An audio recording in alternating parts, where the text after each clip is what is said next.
Hello ladies and gentlemen, this video will be for you for year 2025, analysis of your ascendant from sidereal and also from tropical modern astrology perspective. So for example, if you would have ascendant sidereal ascendant Aries, your tropical ascendant will be Taurus. If you don't know at what time you were born, then you apply the moon sign. So it would be moon in Aries. Sidereal astrology would correspond to moon in Taurus, tropical modern astrology. So this will be how I will be looking at the 12 ascendants.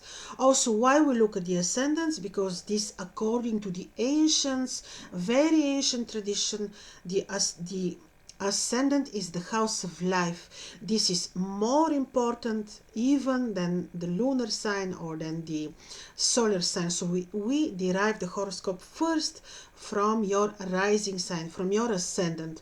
So this is how I will be looking at your ascendant and your future year 2025. And of course, what I will do is I will be looking at the most important transits. They are so very important for year 2025. And of course, we'll be looking at the eclipses. They are also very, very important because in year 2025, the lunar nodes change positions and also with themselves, they take the eclipses. Also, we're looking at a major conjunction of trans-Saturn planets and so on. So this will be a general analysis of your future for 2025.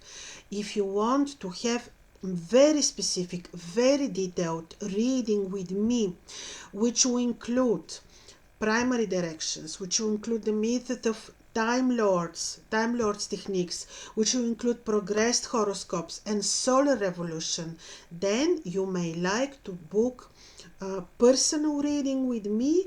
And for year 2025, you can find a reading with a discount, which is valid for the month of December and also January. So if you want to have discounted reading, detailed analysis of your future and of your natal horoscope, you may book such reading with me. So let's hear now your ascendant, description of your ascendant and the future of 2025 for you. Hello ladies and gentlemen who have sidereal ascendant Scorpio or moon in Scorpio, or if you're following the modern tropical astrology, this would be Sagittarius. So sidereal Scorpio, tropical modern Sagittarius. In case that you do not remember or you don't know at what time you were born, you can apply your moon sign. So it will be moon in Scorpio or sidereal astrology or moon in Sagittarius tropical astrology. So in this video we'll be looking at the most important planetary transits and influences for you, for your horoscope for the year 2025.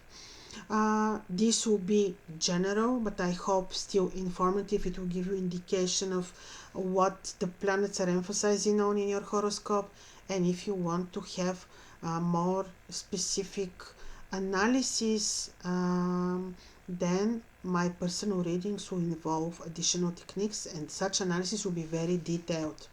So where to start from? Maybe the most important detail is actually the beginning of the year. The actual beginning of the lunar year is taking place on 30th of March. This is the 1st of Nisan, the way the ancients looked at that, and this is happening when the sun is entering the tropical point, the equinox, the vernal equinox for the northern hemisphere, and this is the autumn equinox for the southern hemisphere. So when the sun is entering the equinox point, then the first appearance of the moon is marking the beginning of the new lunar year 2025. So this is 30th of March, 1st Nisan.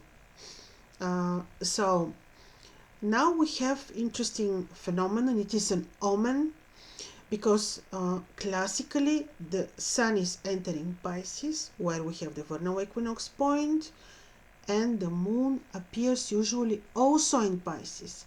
But this and last year too, the moon will appear in Aries. We automatically have emphasis on Mars on your 6th house. So the 6th house in your horoscope becomes very, very important.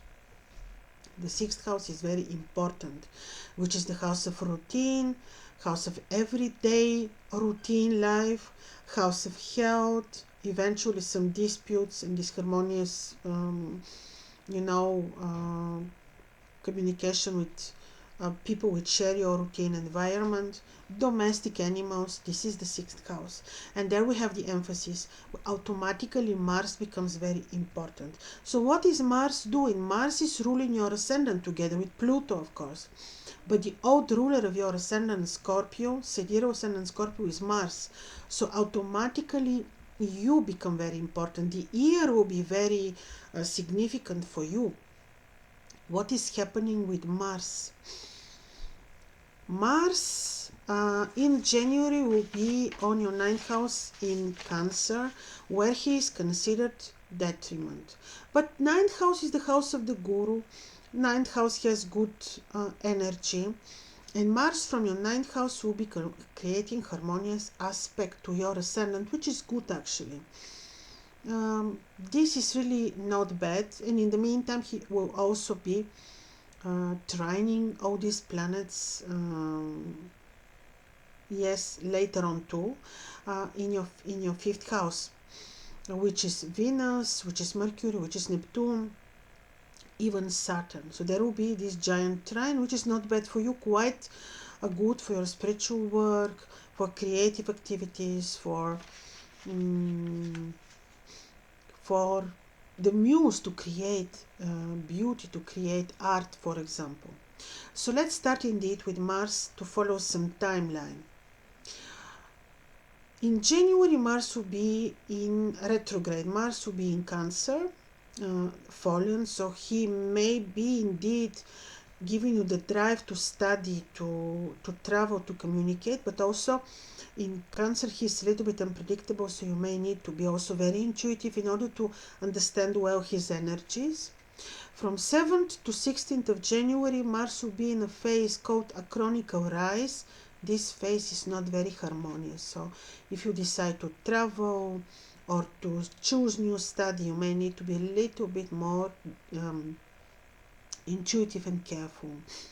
On 17th of January, the retrograding Mars is entering your 8th house. There he will be until, let's see, 7th of April.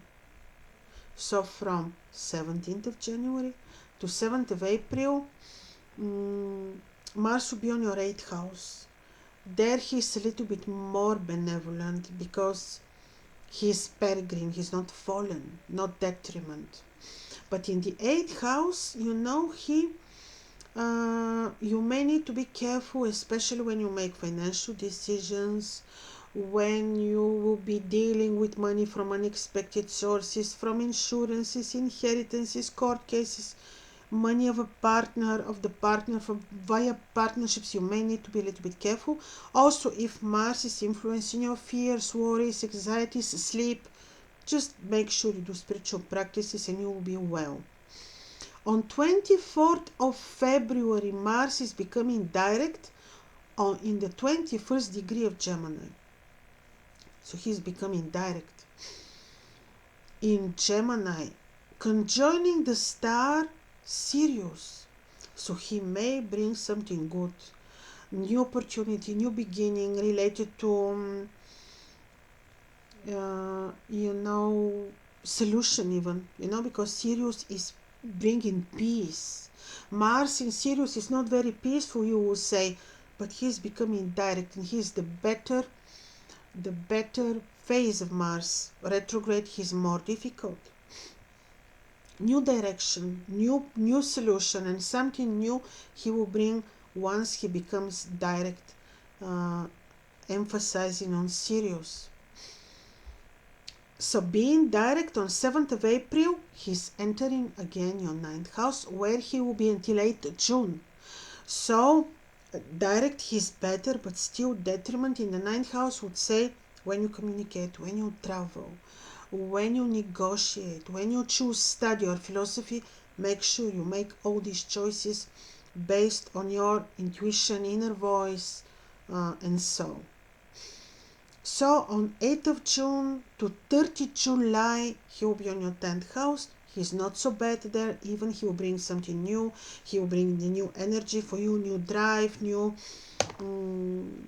maybe ambition, in your career place, but still, because we don't know how your natal Mars is placed in your horoscope, be a little bit diplomatic and careful.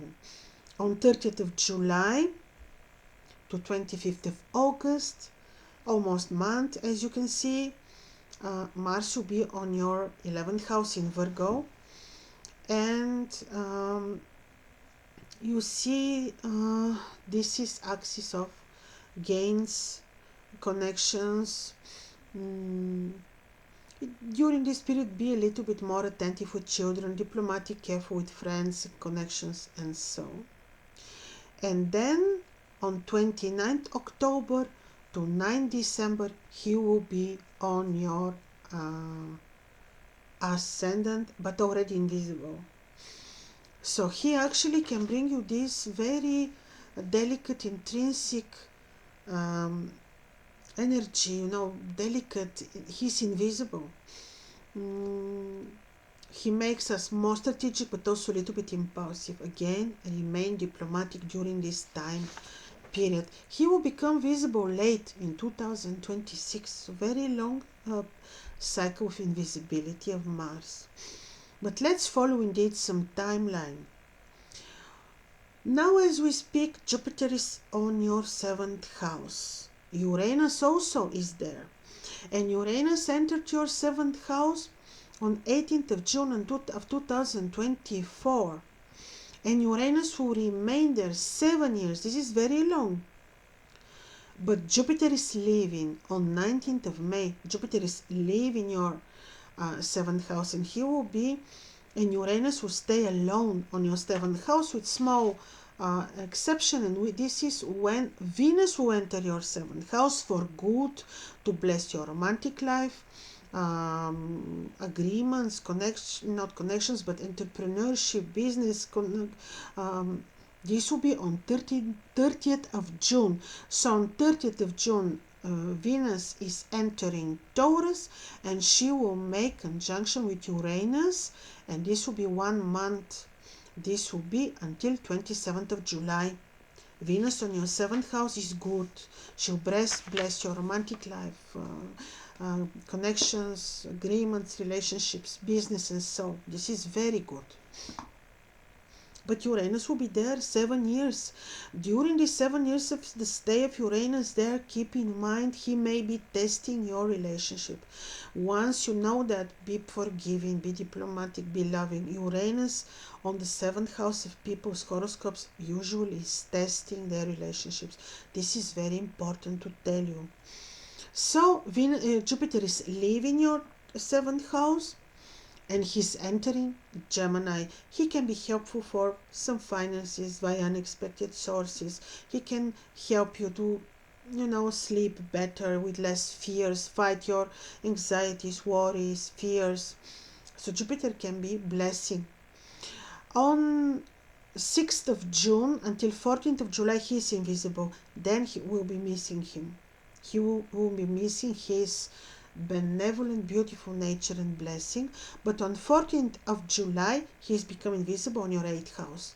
This is good. Blessing on 8th house. Money from unexpected sources, insurances, inheritances, and so. A blessing of money from partnerships and so. But also he can help your well-being, better sleep, fighting worries, anxieties, and so. Another very important situation is, of course, Saturn. I trying to follow the timeline. Saturn is entering Pisces on 6th of April, but invisible. And on 30th April, he becomes visible. And there he will be with Venus, with Neptune, with Mercury. I mentioned this. He will be 3 years in your 5th house. During this time cycle, be attentive with children. Make sure you have good communication with them. Make sure Saturn can suppress a little bit talented work, because Saturn is a little bit dry, in a way. He's not really bringing the muse. He's not Venus. Therefore, better be very connected with nature. Do Venus-like stuff. Connect with, walk in the forest, connect with the trees, in order to really have the muse to do, let's say, artistic work, because Saturn in the 5th house is not so very artistic. He will be transforming also what you like to do, what your talents are, what you choose to do in terms of creative study. Muse for creating beauty. Saturn can be quite transformative, and in a very deep, delicate way, because he's in Pisces. He can work on your emotions too. If you feel a little bit, how to say, I don't have the muse, like I tell you, emphasize on love, work with flowers, gardening, connect with nature, and things will come into places. Another very important situation is Saturn Neptune conjunction on 12th of July. Very important. This is historical. When this happened previously, historically, we always have very radical changes in the social systems of the world, the collective, and even revolutionary changes. And this happens to be your 5th house. These are gains, creative knowledge, creative studies, and also communication with your children. So Saturn also, this is the house of pleasure, sex. Saturn can a little bit limit this area. Like he can make it, he can put this area under control a little bit. This is also important to tell you. He will be there 3 years, 3 years, I'm sorry. So this is another very important thing. And let's not forget, during the same period of time, 6th of April, Saturn is entering Pisces. 7th of April, 7th of April, Mars is entering Cancer, and they form trine, and this is good for you. This is drive. This can give you amazing spiritual experiences and new spiritual, let's say, teaching. You can be interested in another philosophy. This can be very, very benevolent and can certainly have impact on your intuition. Mentioning this, I didn't mention to you about the eclipses. They are 4 this year on the axis of Virgo, Pisces, Leo, Aquarius. On 30th of April, the lunar nodes change positions. Now as we speak, they are on the axis of Virgo, Pisces. Ketu, the tail of the dragon, is in Virgo. Rahu, the head of the dragon, is in Pisces. This is why for the last four eclipses during the last year took place on your axis of 11th, 5th houses, and this had impact on your work, on your gains, communication with children, and so social circle. Maybe some friendships were gone, new friends came into your life. This is what happened this year. From the 4 eclipses, 2 eclipses will be still on this axis, and another 2 on the axis of Leo, Aquarius, and this is the axis of your career. So because the tail of the dragon will be on your 10th house, your career place, and the head of the dragon, Rahu, will be in Aquarius, which is your home, could be that temporarily for the next 18 months, as of 30th of April, you may not be so very like motivated by your career. Could be that you make plans to do your own career, your own business from home, and so this is because the presence of Rahu will be indicating that for you the home or career from home, or just the home becomes, or even real estate business, property changes, this will become more important temporarily. Also, the eclipses will be taking place in March and in September.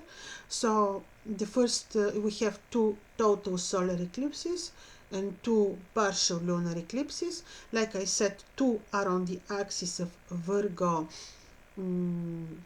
Pisces, and 2 are on the axis of Leo Aquarius.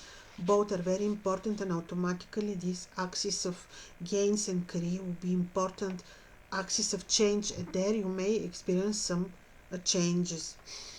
So the eclipses will be on 15th of March, the lunar, and 29th of March, the solar. So you see, this is one portal, eclipse portal, one eclipse corridor. And in case that your midheaven and lower meridian pass through your 10th, 4th houses, I would suggest that you, during this eclipse corridor, 15 days before, 15 days after, this would say the whole month of March, don't undertake very important initiatives, especially when they're related to career, when they're related to finances and career. New projects, new plans, wait a little bit. Wait until the eclipse energy is over. Because the eclipses are portals for change, and during the eclipse and before the eclipse, we don't know actually what the universe wants to show us, to propose us. We will know after the eclipse energy is over. Then the second 2 eclipses are in September, 7th September, 21st September. Also, these 2 axes are involved. Therefore, I advise you indeed during the eclipse corridor, and this will be the whole month of September, to wait a little bit and see what the energies will show you once the eclipses are over. You will see, especially when you apply your intuition, how benevolent this will be for you, because you will have the patience to wait, and when the eclipses are over, you will already have the, intuitively you will feel where things are heading, and you will be prepared. So this is another very important situation. So this is actually the most important thing for the year 2025. Of course, we can look at many other different details, we can apply other techniques, but this will be more applicable for your personal horoscope. In case that you want to have consultation with me, my details will be under these videos. In any case, interesting will be the times also for your Ascendant Scorpio, Descendant Taurus. I wish you all the best. Be very spiritual, be very intuitive as you are. Absolutely don't be afraid from nothing. Be very brave, and you attract the same energies.